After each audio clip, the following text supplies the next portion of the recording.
શ્રી ગોવર્ધન નાથ કી જય. પ્રેમ કેવો હોવો જોઈએ એનું પદ છે આજે. હેલી હિલગ કી પહેચાન. સુરદાસજીની રચના છે. સુરદાસ કહે છે કે પ્રેમ કેવો હોવો જોઈએ, પ્રીત કેવી હોવી જોઈએ, સાચું પ્રેમ શું છે એ આ પદમાંથી આપણને સમજાવે છે. હે અલી હિલગ કી પહેચાન. અરે સખી, હિલગ પ્રેમ, પ્રીત, આશિકી ની પહેચાન શું છે? આજકાલનો પ્રેમ પ્રેમ નથી એવું સુરદાસજી કહેવા માંગે છે. અને સાચો પ્રેમ શું હોય, કેવો હોય એ આ પદમાં કહે છે. જો પે હિલગ હી મેં હોતી તો કહા કરે કુલકાન. જો સત્ય પ્રેમ, સાચી હિલગ હૈયામાં લાગી જાય તો કુલ, મર્યાદા આ બધાની કોઈ પહેચાન જ નથી રહેતી. અને સાચો પ્રેમ ક્યાં હોય સખીજનો, વૈષ્ણવો? માત્ર શ્રી કૃષ્ણના ચરણારવિંદમાં, માત્ર શ્રી કૃષ્ણ સાથે પ્રેમ. ક્યારેય કોઈ ભક્ત કૃષ્ણની ભક્તિ પસંદ ખુદથી નથી કરી શકતો. જ્યારે કૃષ્ણ તે ભક્તને પસંદ કરે છે ત્યારે જ ભક્ત વૈષ્ણવ કૃષ્ણની ભક્તિ કરી શકે છે. એટલે કે સાચો પ્રેમ જ્યારે કૃષ્ણથી થઈ જાય, જો પે હિલગ હિય મેં લગે કહા કરે કુલકાન.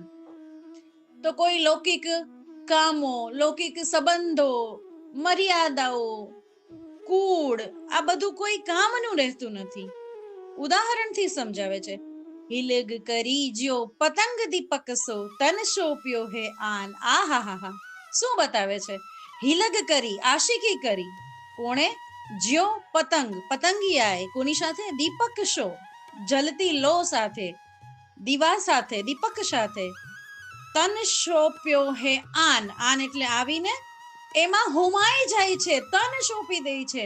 કેમ કે પતંગિયાની હિલગ, પતંગિયાની આશિકી, એની પ્રીત પેલી જલતી દીવાની લો સાથે છે.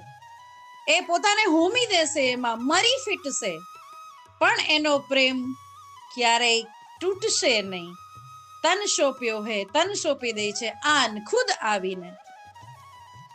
સંકત નહીં જરત જ્વાલા में સહી પ્રાણ કી હાન.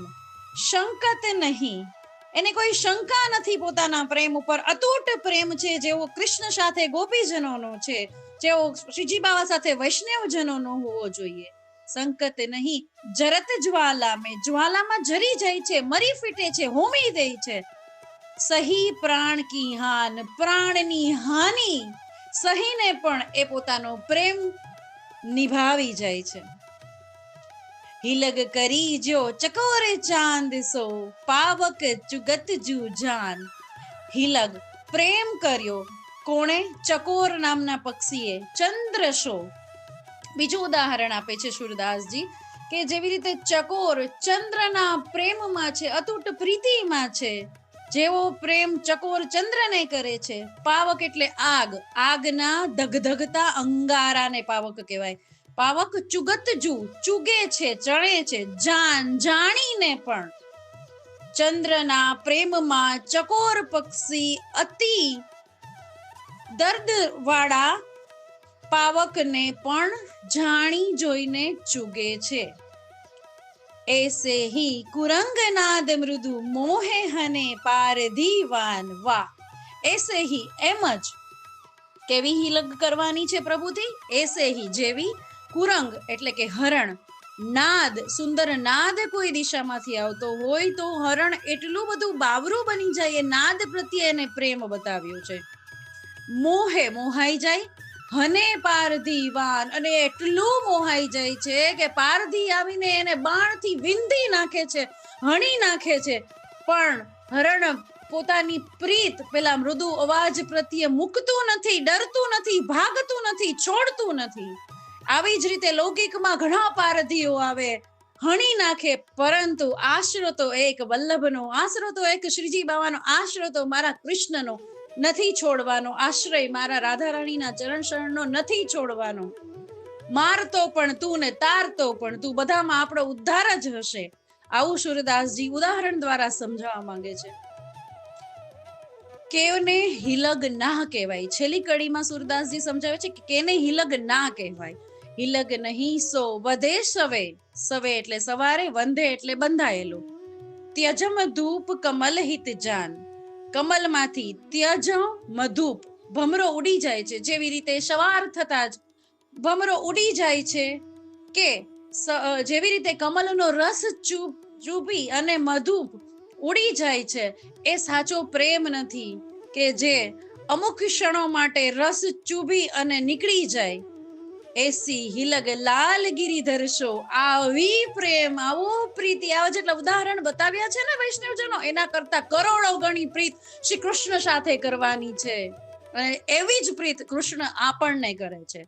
ત્યારે જ આપણે પસંદ થયા છે, ત્યારે જ આપણે વૈષ્ણવ બન્યા છે, ત્યારે જ આપણા ઘરે ઠાકોરજી પુષ્ટ થયા છે, પધાર્યા છે, અને આપણે રાધે રાધે નામ રટી શકીએ છીએ, કેમ કે કૃષ્ણએ આપણા પર કૃપા કરી છે. તો આવો જ પ્રેમ લાલ ગિરિધરશો એને કરવાનો છે. સુરદાસ પહેચાન, સુરદાસજી કહે છે આ જ સાચી પહેચાન છે, આ જ ભૂતલ પરનો તમારો જન્મ સિદ્ધ કરવાની પહેચાન છે. આવો પ્રેમ જેવો ચકોર ચંદ્ર સાથે કરે છે, જેવું પતંગિયું દીવા સાથે કરે છે, જેવું પેલું મૃગ મ્યુઝિક સંગીત સાથે કરે છે, એવો પ્રેમ પારધીના વાણથી છેંદાઈ જવાનું છે, પણ કૃષ્ણના ચરણનો આશ્રય નથી છોડવાનો. લંપટ ભ્રમરની જેમ કૃષ્ણના પગમાં પ્રીતિ કરવાની છે. કૃષ્ણ મળશે જ, કૃપા થશે જ, ભૂતલ પર જ થશે, અને આ શરીર દેહમાં જ થશે. આવું સૂર્યદાસજી કહે છે. ખૂબ સુંદર પદ છે. હેલી હિલગ કી પહેચાન, આજ પ્રેમની પહેચાન છે સખીજનો, આજ પ્રેમ છે. શ્રી ગોવર્ધન નાથ કી જય.